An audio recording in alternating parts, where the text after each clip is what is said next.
আমাদের সবার কি রিজিকের দরকার আছে? রিজিক কে দেয়? কিভাবে আল্লাহ দেয় তা কে বলেছে? তা আল্লাহ বলেছে। আচ্ছা, তোমরা সবাই কার বান্দা? আল্লাহর বান্দা। তাহলে শোনো, আল্লাহ সুবহানাহু ওয়া তাআলা তোমাদেরকে তিনি রিজিক দিবেন যেভাবে তিনি আমাদের এবং তোমাদের পূর্ববর্তীদের রিজিকের ওয়াদা করেছেন, ঠিক সেভাবেই তিনি সুবহানাহু ওয়া তাআলা ওনার দয়া এবং ওনার ক্ষমা এই পৃথিবীতে তুমি যতদিন বেঁচে আছো তুমি আল্লাহর কাছে দয়া চাইবে, আল্লাহর কাছে ক্ষমা চাইবে তোমার অপরাধের, তিনি তোমায় ক্ষমা করবে না, দয়া করবে না, তিনি এমনটা বলেননি। তুমি সন্তুষ্ট হয়ে যাও দিনাজপুরের মানুষ, মহিলা এবং পুরুষ, তোমরা যারা অসুস্থ আছো, নিঃসন্তান আছো, ছেলে আছে মেয়ে লাগবে, মেয়ে আছে ছেলে লাগবে, ছেলে মেয়ে উভয় লাগবে, অসুস্থ আছো সুস্থ হতে চাও, তোমরা যারা দরিদ্র আছো ধনী হতে চাও এবং হালাল ভাবে হতে চাও, শোনো, নূহ আলাইহিস সালামের দাওয়াতকে স্মরণ করো। দিনাজপুরবাসী জামিয়া সালাফিয়ার এই কনফারেন্সের মাধ্যমে তোমাদের নসিহত উপদেশ দিয়ে যেতে চাই। নূহ আলাইহিস সালাম তার জাতিকে উপদেশ দিয়েছিল, সতর্ক করেছিল আযাব আসার পূর্বে। হে দিনাজপুরের মানুষ, বাংলার জনসাধারণ, জনমুসলিমরা, তোমাদেরকে এই মাঠ থেকে বলতে চাই, তোমরাও নিজেদের ধ্বংস, নিজেদের অপমান, অপদস্থ হওয়ার পূর্বে আল্লাহকে ভয় করো। মানুষ, তোমরা ওনার হয়ে যাও, তিনি তোমাদের সব ব্যবস্থা করে দেবে। নূহ আলাইহিস সালাম যখন ওনার জাতিকে দাওয়াত করেছে, সরাসরি দাওয়াত করেছে, উঁচু সুরে দাওয়াত করেছে, কাছে পাশে কানে কানে গিয়ে দাওয়াত করেছে দিনে এবং রাতে। যখন ওনার দাওয়াতকে ওরা গুরুত্ব দেয়নি, যখন ওনার দাওয়াতকে ওরা মেনে নেয়নি, দিনাজপুরবাসী শুনে রাখো, নূহের রব তোমাদের রব আলাইহিস সালাম। নূহ আলাইহিস সালাম তার জাতিকে যা বলেছে তোমাদেরকে তাই বলে আজকের ওয়াজ শেষ করতে চাই। নূহ আলাইহিস সালাম বলেছে, ফাকুলতু ইস্তাগফিরু রাব্বাকুম, ও আমার জাতি শোনো, তোমরা ইস্তাগফিরু রাব্বাকুম, তোমাদের রবের কাছে ক্ষমা চাও, ইন্নাহু কানা গফফারা, নিশ্চয়ই তিনি ক্ষমাশীল। তোমার জিনা, তোমার সুদ, তোমার মদ, তোমার নামাজ ত্যাগ, বাবা মায়ের সাথে অন্যায়, তোমার যত অপরাধ আছে, যা তুমি অপরাধ মনে করো অথবা যা তুমি স্বাভাবিক মনে করো, এমনিতেই জাস্ট এনজয়। জেনে রাখো দিনাজপুরবাসী, নূহ আলাইহিস সালাম তার জাতিকে যা বলেছে, মুহাম্মদ সাল্লাল্লাহু আলাইহি ওয়াসাল্লামের উম্মতের জন্য আল্লাহ ঠিক একই কথা উল্লেখ করেছে কোরআনে। ফাকুলতু ইস্তাগফিরু রাব্বাকুম, তোমরা তোমাদের রবের কাছে ক্ষমা চাও, ইন্নাহু কানা গফফারা, নিশ্চয়ই তিনি ক্ষমাশীল। ও দিনাজপুরবাসী, বৃষ্টি লাগবে, অধিক বৃষ্টি, খরা লাগবে, ছেলে সন্তান লাগবে, অন্ন লাগবে, অর্থ সম্পদ লাগবে, অমুকের সাথে সমস্যাটা মিটে যাওয়া চাই।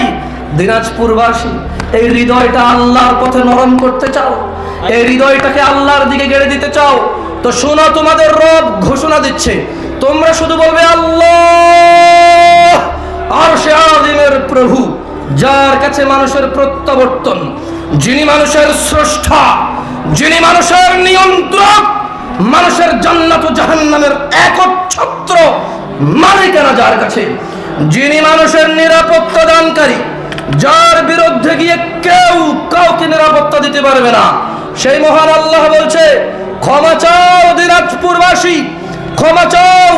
ইউরসিলিস সামা আলাইকুম মিদরারা, যদি তুমি আল্লাহর কাছে ক্ষমা চাও, আকাশ থেকে আল্লাহ তোমার জন্য ভারী বৃষ্টি বর্ষণ করবে। ওয়ায়ুমদিদকুম বিআমওয়াল, ইয়া নাস, কার লাগবে টাকা পয়সা, সম্পদ কার লাগবে, জমি, দোকান, ব্যবসা, डॉलर, रियल, टाका, रुपी, किसको चाहिए, क्या चाहिए, क्या चाहिए तुम्हें यानास, কি লাগবে তোমার, ইস্তিগফার করো। ওয়ায়ুমদিদকুম বিআমওয়াল, রব বলছে সম্পদ বাড়িয়ে দেব রে, সম্পদ নাকি বেড়ে যাবে।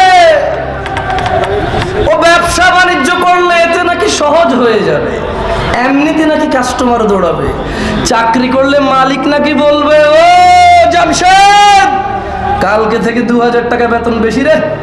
আল্লাহ বলছে ওয়ায়ুমদিদকুম বিআমওয়াল, কিভাবে করবে এটা আল্লাহ জানে, কিভাবে তুমি আছো এটা আল্লাহ জানে। তোমার সামনে কি ব্যবস্থা করলে তোমার বেকারত্ব দূর হবে, তোমার সামনে কি ব্যবস্থা করলে তোমার ব্যবসার উন্নতি হবে, তোমার সামনে কি ব্যবস্থা করলে তোমার সম্পদ বৃদ্ধি হবে, তা কে করবে? কে? কোন সন্দেহ আছে? ওয়ায়ুমদিদকুম বিআমওয়াল, তোমাদের সম্পদ বৃদ্ধি হবে। ওয়া বানিন, নিঃসন্তানের পেটে নাকি সন্তান আসবে, বাজের গর্ভে নাকি সন্তান আসবে। ডাক্তারের ওষুধ খেয়ে যার কাজ হয় না, আস্তাগফিরুল্লাহ বললে নাকি সন্তান আসবে। সুবহানাল্লাহ, আল্লাহু আকবার। কি ওষুধে আস্তাগফিরুল্লাহ, কি মেডিসিনে আস্তাগফিরুল্লাহ, কি বিজনেসের প্রোডাক্টে আস্তাগফিরুল্লাহ। আল্লাহু আকবার কাবীরা, লা ইলাহা ইল্লাল্লাহ। ওয়ায়ুমদিদকুম বিআমওয়াল, আস্তাগফিরুল্লাহ পড়লে তোমার সম্পদ বৃদ্ধি হবে। ওয়া বানিন, তোমার ছেলে সন্তান দেবে তোমাকে আল্লাহ। ওয়াজআল লাকুম জান্নাত, সম্পদ দেবে, ছেলে দেবে। লেখা কি করবি কর। আচ্ছা তো সম্পদ পেলাম, সন্তান পেলাম, আল্লাহ মরে তো যেতে হবে। আল্লাহ বলছে ওয়াজআল লাকুম জান্নাত, আচ্ছা মরে যাবি, যা জান্নাত দেব একটা। ইয়া না আজকি রব পেয়েছো।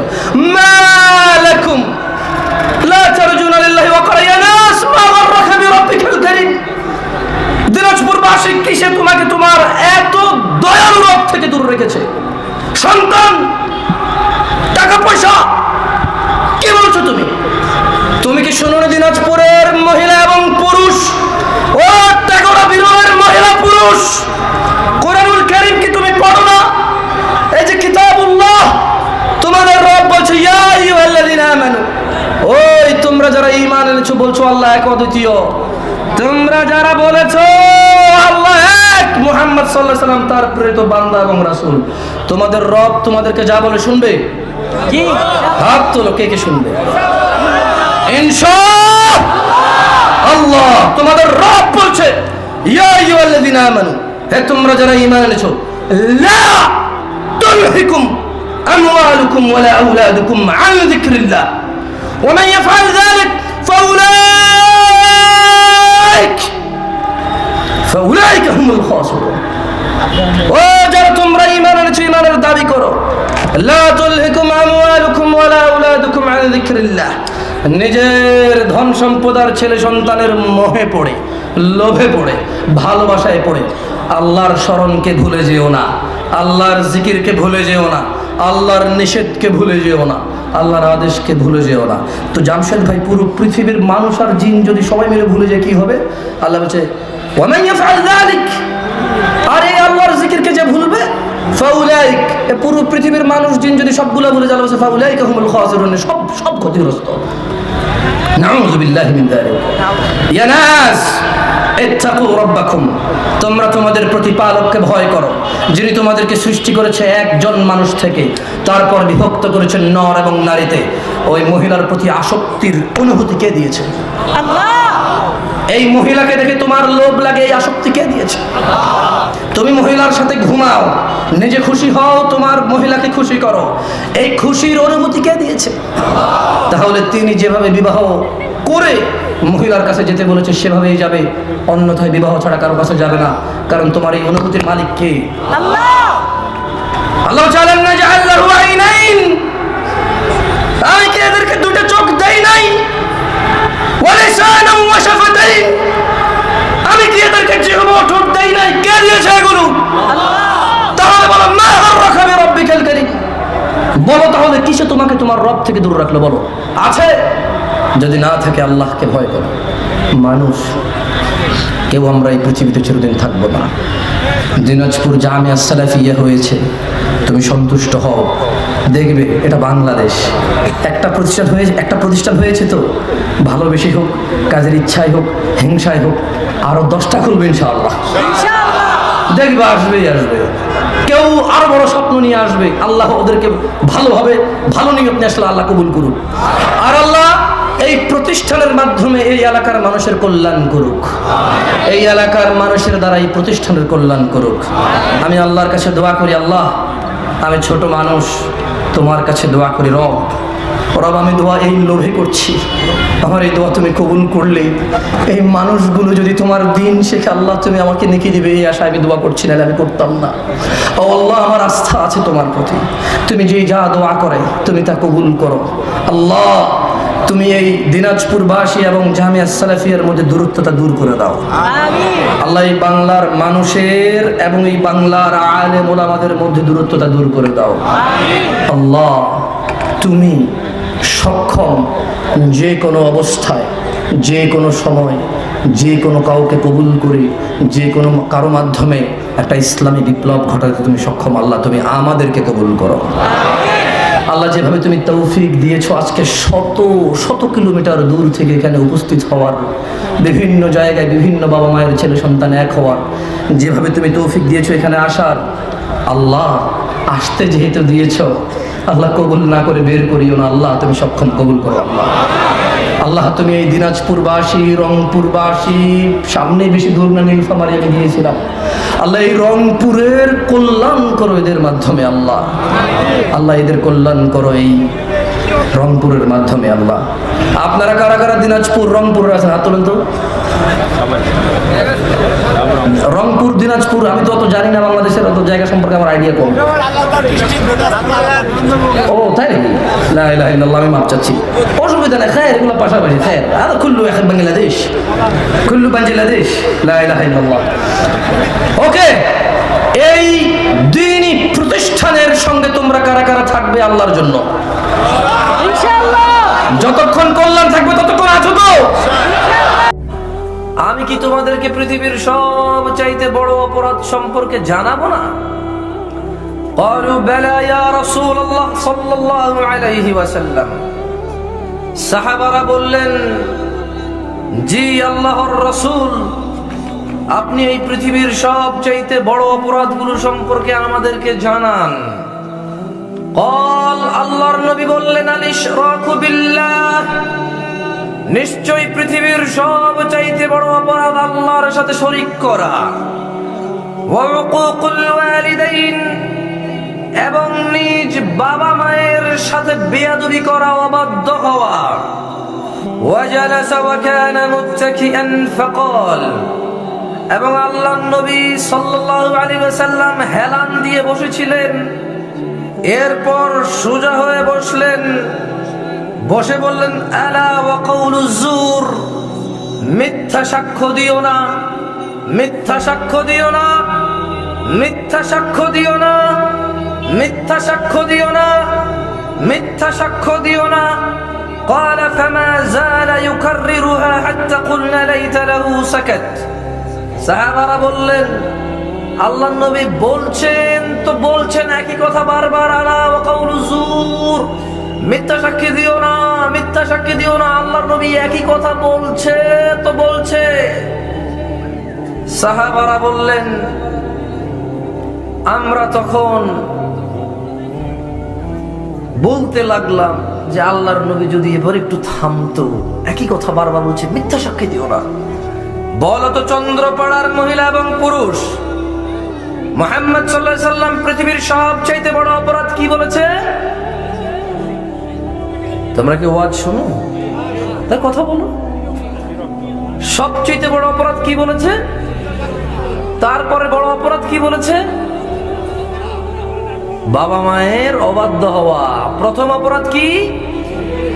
তারপরে তারপরে মিথ্যা সাক্ষ্য দেওয়া পৃথিবীর সবচেয়ে বড় অপরাধের একটা। আজকে আমাদের সমাজে তোমরা নিজেদের বিচার নিজেরাই করো, দেখো তোমাদের রব, তোমাদের রব, তোমাদের সব।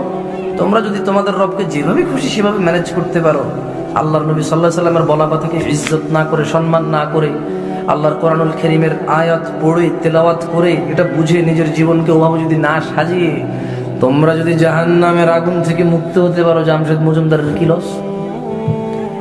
আর তোমরা যদি আগুনে জ্বলে যাও, এতে আমার কি লাভ? চন্দ্রপাড়ার মা ও বোনেরা, চন্দ্রপাড়ার পুরুষরা, আল্লাহর সাথে শিরিক করো না, তোমাদেরকে নিষেধ করছি। শোনো, তুমি হয়তো ভাববে জামশেদ ভাই শিরিক করো না, শিরিক করো না বলছেন, আমরা মুসলমান, আমরা কিভাবে শিরিক করি? ঠিক না? এরকম প্রশ্ন আসতেছে না? যাও, তোমাকে শিরিক কিভাবে করো, যাও, একবারে কিচ্ছু বললাম না। আচ্ছা, যে জানা করে তাকে কি বলি আমরা? জানা করে। যে নেশা করে তাকে কি বলি? যে মিথ্যা বলে তাকে কি বলি? মিথ্যুক। কি বলি? মুনাফিক। কি বলি? যে মারামারি করে তাকে কি বলি? জালেম। যে সুদ খায় তাকে কি বলি? কি বলি? যে নামাজ পড়ে না তাকে আমরা কি বলি? কি বলি? বেনামাজি। এখানেই তো পার্থক্যটা। জানাকারী, জানা করলে জানাকারী, মদ খেলে মদখোর, চুরি করলে চোর, মারামারি, অন্যায়ভাবে কারো উপরে জোর জবরদস্ত করলে বলে জালেম। এটা সব বলে ঠিক বলছেন, খালি একটা কথা ভুল বলছেন। নামাজ যে পড়ে না তাকে আমরা কি বলি? আবার বলেন, সমস্যা নেই, ভুল হলে তো দোষের কিছু না, আমি তো কারেক্ট করে দেবো ইনশাআল্লাহ। আমি তো আপনাদেরকে এটা কারেক্ট করে দেবো। এরপর এটা মানা না মানা আপনাদের উপরে। ওই যে আমি এটা বলতাম না, এই হাদিসটা এখন বলতাম না, কিন্তু এখানে চন্দ্রপাড়ার প্যান্ডেলের বাহিরের মা ও বোনেরা, প্যান্ডেলের সামনের ভাইরা বিরক্ত সহকারে শুনছে যে খালি উনি বলছে শিরিক করো না, শিরিক করো না। আমরা মুসলমান, আমরা আল্লাহকে এক বলি, অদ্বিতীয় বলি, আমরা কোনো কিছুর ইবাদত করি না আল্লাহ ছাড়া। তাহলে আমরা কিভাবে মুসলমান শিরিক করি? এরকম একটা প্রশ্ন জাগতে পারে না? জাগে কিনা? কি আপনাদের মনে জাগে না? তো শোনেন, আল্লাহু আকবার কাবীরা, লা ইলাহা ইল্লাল্লাহ। তাহলে যে নামাজ পড়ে না তাকে আমরা কি বলি? আচ্ছা, তাকে যদি আমরা বেনামাজি বলি, সে কি বেনামাজি হবে? নাকি যদি মুহাম্মদ সাল্লাল্লাহু আলাইহি ওয়াসাল্লাম তাকে বেনামাজি বলে তখন সে বেনামাজি হবে? আপনারা কি কথা শুনতে পান? মানে আচ্ছা, এইবারে আসেন, জেনা করলে মুহাম্মদ সাল্লাল্লাহু আলাইহি ওয়াসাল্লাম বলছে জানি, এ জেনা কর। মদ খেলে আল্লাহ নবী সাল্লাল্লাহু আলাইহি ওয়াসাল্লাম বলছে নেশাগ্রস্ত, মাতাল। কিন্তু নামাজ না পড়লে আল্লাহ নবী সাল্লাল্লাহু আলাইহি ওয়াসাল্লাম তিনি বেনামাজি বলেন। আচ্ছা, যে লোকটা রোজা থাকে না তাকে আমরা বেরোজদারি বলি। কি বলি? এটার কারণ আছে। যে লোক জানা করে মুশরিক হয়ে যায় না? কি হয়ে যায় না? গুনাহগার হয়। কথা বলবেন আমার সাথে? বলবেন তো? তাহলে যে লোকটা রোজা রাখে না সে কি কাফের মুশরিক হয়ে যায়? সে যদি রোজাকে অস্বীকার করে তখন সে কাফের হয়। আর যদি সে রোজা না রাখে সে গুনাহগার। কি গুনাহগার। কেউ যদি ধরেন সুদ খায় সে কি কাফের হয়ে যায়? মুনাফিক হয়ে যায়? নাকি অপরাধী হয়? অপরাধী, জাহান্নামে যাওয়ার মতো অপরাধ, আগুনে জ্বলে পড়ে যাওয়ার মতো অপরাধ, রক্তের সাগরে আল্লাহ সুবহানাহু ওয়া তাআলাকে ফালাবে, পাথর মেরে মেরে ওর মাথা ভাঙবে, আবার মাথা গড়বে, আবার মাথা ভাঙবে ফেরেশতারা। এত জঘন্যতম শাস্তির একটা অপরাধ হচ্ছে সুদ খাওয়া। কিন্তু কাফের নয়। কি নয়? আচ্ছা, তো এই জন্য ওটাকে সুদখোর বলা যায়। কিন্তু আপনারা একটা উত্তর ভুল দিয়েছেন। না, এটা আমি বলছি না। আমি বললে কেন আপনি মানবেন? জেনে রাখো, চন্দ্রপাড়ার মানুষ, আমাদের রবকে, আমাদের রসুলের নাম কি? তিনি যাকে মুসলমান বলেছে সেই মুসলমান হবে, নাকি নিজে মানুষ যাকে মুসলমান বলে সেই মুসলমান হবে? কোনটা? তবে শোনো, তোমাদের রসুল, আমাদের রসুল প্যারে হাবিব সাল্লাল্লাহু আলাইহি ওয়াসাল্লাম কি বলছে? বলছেন, আন জাবির রাদিয়াল্লাহু আনহু قال, জাবির রাদিয়াল্লাহু আনহু থেকে বর্ণিত, তিনি বলেন, সামি'তু নবী সাল্লাল্লাহু আলাইহি ওয়াসাল্লাম, আমি আল্লাহর রাসূল সাল্লাল্লাহু আলাইহি সাল্লামকে বলতে শুনেছি, ইন্না বাইনার রাজুল ওয়া বাইনাশ শিরক ওয়াল কুফর তারাকুস সালাহ। এবার আমার সাথে একটু বাংলাতে হাদিসটা বলেন। জাবির রাদিয়াল্লাহু আনহু থেকে বর্ণিত, তিনি বলেন, আমি মুহাম্মদ সাল্লাল্লাহু আলাইহি ওয়াসাল্লামকে বলতে শুনেছি, নিশ্চয়ই একজন ব্যক্তি, সবাই আমার সাথে বলেন কারণ হাদিসটা জানা অত্যন্ত জরুরি। দেখেন, শরম পায়েন না। এমনও হতে পারে যে জীবনে এই প্রথম আপনি হাদিস পড়তেছেন। এটা লজ্জার কিছু না, এটা আনন্দের কিছু, যে আলহামদুলিল্লাহ জীবনে একটা হাদিস হলো পড়ছি। ঠিক আছে না? তো পড়েন, লজ্জা পায়েন না। আল্লাহর নবী সাল্লাল্লাহু আলাইহি ওয়াসাল্লাম বলছেন যে ইন্না বাইনার রাজুল, নিশ্চয়ই একজন ব্যক্তির, ইন্না বাইনার রাজুলি ওয়া বাইনাশ শিরকি ওয়াল কুফর, নিশ্চয়ই একজন ব্যক্তি এবং শিরিক কুফরের মধ্যে পার্থক্য হচ্ছে তারাকাস সালাহ, যে নামাজ ছেড়ে দিল সে শিরিক করলো, কুফরি করলো। যে নামাজ পড়লো সে মুমিন থাকলো, মুসলমান থাকলো। এবার বলেন, যে নামাজ পড়ে না সে কি বেনামাজি নাকি কাফের মুশরিক? যে আপনি তো এতক্ষণ থেকে বুঝতেছিলেন না, আমি যে বলতেছিলাম শিরিক মহা অন্যায়, শিরিক মহা অন্যায়। আপনি মনে করেন যে এই ওয়াজ এখানে বেকার, কারণ এখানে তো কেউ শিরিক করে না। না, আমি আপনাকে বলবো না আপনি অমুক জায়গায় যান, তমুক জায়গায় যান, ডাব নারিকেল হাঁস মুরগি নিয়ে যান, মুশকিল উদ্ধার করতে যান, বালা মুসিবত দূর করতে যান, চাকরি বাকরির জন্য কারোর সাথে সাক্ষাৎ করেন, অমুকের সাথে যোগাযোগ রাখেন, তাইলে আপনার ভালো হয়, কল্যাণ হয়। ওগুলো বললে আপনি রাগ করেন। আচ্ছা, এই যে জাবের রাদিয়াল্লাহু আনহু, এটা কি আমি, আপনি, নাকি আল্লাহ নবী সাহাবী? আল্লাহ নবীর সাল্লাল্লাহু আলাইহি ওয়াসাল্লাম। রাগ করিয়েন না, চন্দ্রপাড়ার মানুষ, রাগ করিয়েন না। ওয়াল্লাহি আপনার এই দাপট, আপনার এই মানে মন গড়া চলাফেরা আপনাকে উদ্ধার করতে পারবে না। কি পারবে নাকি? তাহলে উদ্ধার হবো কার কথায়? আল্লাহর কথায়।